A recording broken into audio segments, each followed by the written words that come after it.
Hi hello ಎಲ್ರಿಗೂ ನಮಸ್ಕಾರ. Welcome back to my channel. ನಾನಿವತ್ತು ನನ್ನ ಚಾನಲ್ ಮುಖಾಂತರ ನಿಮಗೆ ಕಡಲೆಕಾಳು ಸಾಂಬಾರು ಮತ್ತು ಅದರ ಹುಸ್ಲಿ ಹೇಗೆ ಮಾಡೋದಂತ ತೋರಿಸ್ತಾ ಇದ್ದೀನಿ. ನಾನು ಕಡಲೆಕಾಳನ್ನ ಓವರ್ ನೈಟ್ ನೆನೆಸಿದ್ದೆ. ನೆಕ್ಸ್ಟ್ ಇವಾಗ ಅದು ಉಂಟಿದೆ.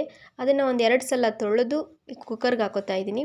ಕುಕ್ಕರಿಗೆ 2 ಟೊಮೊಟೊ ಹಾಕಿ, ಕಾಳು ಮತ್ತು ಟೊಮೊಟೊ 2 ಮುಳುಗೋ ಅಷ್ಟು ನೀರು ಹಾಕಿ, ರುಚಿಗೆ ತಕ್ಕಷ್ಟು ಉಪ್ಪು ಹಾಕಿ 2 ವಿಸಲ ಕೂಗಿಸ್ಕೋಬೇಕು.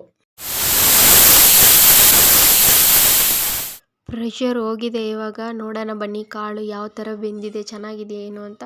ಸೊ ಕಾಳಂತೂ ತುಂಬ ಸಾಫ್ಟಾಗಿ ಬೆಂದಿತ್ತು, ನೀವು ನೋಡ್ತಾ ಇರ್ಬೋದು. ಚೆನ್ನಾಗಿ ಬೆಂದಿದೆ ಕಾಳು. ಇವಾಗ ಬೆಂದಿರುವಂಥ ಟೊಮೊಟೊನ ನಾನು ಒಂದು ತಟ್ಟೆಗೆ ಟ್ರಾನ್ಸ್ಫರ್ ಮಾಡ್ಕೊತಾ ಇದ್ದೀನಿ. ನೆಕ್ಸ್ಟ್ ಇವಾಗ ಸಾಂಬಾರನ್ನ ಫಿಲ್ಟ್ರ್ ಮಾಡ್ಕೊತಾ ಇದ್ದೀನಿ. ಸಾಂಬಾರು ಕಾಳು ಮತ್ತು ನೀರನ್ನ ಸಪ್ರೇಟ್ ಮಾಡ್ಕೊತಾ ಇದ್ದೀನಿ. ನೆಕ್ಸ್ಟ್ ಇವಾಗ ಮಸಾಲೆ ರುಬ್ಬಲಿಕ್ಕೆ 1 ಈರುಳ್ಳಿ, ಸ್ವಲ್ಪ ತೆಂಗಿನಕಾಯಿ ತುರಿ, ಸ್ವಲ್ಪ ಕರಿಬೇವು, ಕೊತ್ತಂಬರಿ ಸೊಪ್ಪು, ಬೇಯಿಸಿಟ್ಕೊಂಡಿರುವಂಥ ಟೊಮೊಟೊ, 1 ಸ್ಪೂನ್ ಆಗುವಷ್ಟು ಜೀರಿಗೆ ಮತ್ತು 1 ಸೌಟ ಆಗುವಷ್ಟು ಕಡಲೆಕಾಳು.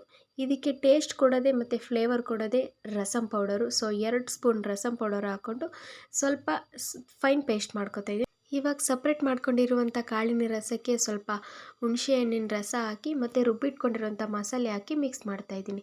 ಇವಾಗ ಒಗ್ಗರಣೆ ಮಾಡ್ಕೊಳ್ಳೋಣ ಬನ್ನಿ. ಒಗ್ಗರಣೆಗೆ 1 2 ಟೇಬಲ್ ಸ್ಪೂನ್ ಎಣ್ಣೆ ಹಾಕಿ, ಸ್ವಲ್ಪ ಸಾಸಿವೆ ಹಾಕಿ, ಸಾಸಿವೆ ಸ್ವಲ್ಪ ಸಿಡಿದ ಮೇಲೆ ಅದಕ್ಕೆ 1 ಈರುಳ್ಳಿ, ಕರಿಬೇವಿನ ಸೊಪ್ಪು, ಕೊತ್ತಂಬರಿ ಸೊಪ್ಪು, 1 ಹಸಿಮೆಣಸಿನ್ಕಾಯಿ, 5 ರಿಂದ 6 ಬೆಳ್ಳುಳ್ಳಿ ಹಾಕಿ ಸ್ವಲ್ಪ ಮಿಕ್ಸ್ ಮಾಡಬೇಕು.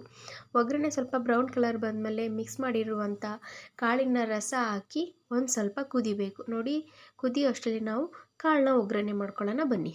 ನೆಕ್ಸ್ಟ್ ಇವಾಗ ಒಲೆ ಮೇಲೆ ಒಂದು ಪಾತ್ರೆ ಇಟ್ಟು ಅದಕ್ಕೆ 1 ಟೇಬಲ್ ಸ್ಪೂನ್ ಎಣ್ಣೆ ಹಾಕಿ ಸ್ವಲ್ಪ ಸಾಸಿವೆ ಹಾಕ್ತಾಯಿದ್ದೀನಿ. ನೆಕ್ಸ್ಟ್ ಇವಾಗ ಅದಕ್ಕೆ ಬೇಕಾಗಿರುವಂಥ ಈರುಳ್ಳಿ, ಕರಿಬೇವು, ಕೊತ್ತಂಬರಿ ಸೊಪ್ಪು ಮತ್ತು 1 ಹಸಿಮೆಣಸಿನ್ಕಾಯಿ ಹಾಕಿ ಸ್ವಲ್ಪ ಬ್ರೌನ್ ಕಲರ್ ಬಂದಮೇಲೆ ಅದಕ್ಕೆ ಸ್ವಲ್ಪ ಅರಿಶಿನ ಪುಡಿ, ಸ್ವಲ್ಪ ಖಾರದ ಪುಡಿ ಹಾಕಬೇಕು. ಸ್ವಲ್ಪ ಮಿಕ್ಸ್ ಮಾಡಾದಮೇಲೆ ಅದನ್ನು ಇವಾಗ ಅದಕ್ಕೆ ಕಾಳು ಹಾಕಿ ಮಿಕ್ಸ್ ಮಾಡಬೇಕು. ಕಾಳು ಮತ್ತು ಮಸಾಲೆ ಎಲ್ಲ ನೀಟಾಗಿ ಮಿಕ್ಸ್ ಮಾಡಾದಮೇಲೆ 1 ಕಪ್ ಆಗುವಷ್ಟು ತೆಂಗಿನಕಾಯಿ ತುರಿ ಹಾಕಿ ಮತ್ತೆ ಮಿಕ್ಸ್ ಮಾಡಿದರೆ ಕಡಲೆಕಾಳು ಉಸ್ಲಿ ರೆಡಿ ಆಗುತ್ತೆ. ಸೊ ಈ ಕಡೆ ಸಾಂಬಾರು ಸಹ ಕುದ್ದು ತುಂಬ ಚೆನ್ನಾಗಾಗಿದೆ. ನೋಡ್ತಾ ಇರ್ಬೋದು, ಸಾಂಬಾರು ಕುದ್ದಿದೆ, ರೆಡಿ ಆಗಿದೆ. ಸರ್ವ್ ಮಾಡೋಣ ಬನ್ನಿ. ಇವಾಗ ಬಿಸಿ ಬಿಸಿ ಅನ್ನದ ಜೊತೆ ಕಡಲೆಕಾಳು ಸಾಂಬಾರು ಮತ್ತು ಕಡಲೆಕಾಳು ಪಲ್ಯ ರೆಡಿ ಆಗಿದೆ. ಸೊ ನನ್ನ ಈ ವಿಡಿಯೋ ನಿಮ್ಗೆ ಇಷ್ಟ ಆಗಿದ್ರೆ ಲೈಕ್ ಮಾಡಿ, ಶೇರ್ ಮಾಡಿ, ಕಮೆಂಟ್ ಮಾಡಿ, ಸಬ್ಸ್ಕ್ರೈಬ್ ಮಾಡಿ. Thank you for watching.